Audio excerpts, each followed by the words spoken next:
ফিলিস্তিনের মতো বিদ্যমান বাস্তবতা কেবল আরব কিংবা মুসলমানদের জন্যই উদ্বেগজনক নয়, বরং তা সমগ্র মানব জাতির জন্যই উদ্বেগের বিষয়।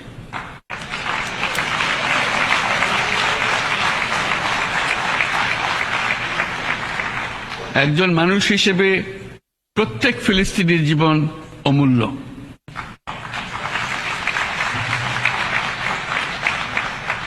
ফিলিস্তিনের জনগণের বিরুদ্ধে যে মানবতা বিরোধী অপরাধ হচ্ছে তার জন্য সংশ্লিষ্ট সকলকে দায়বদ্ধ করতে হবে।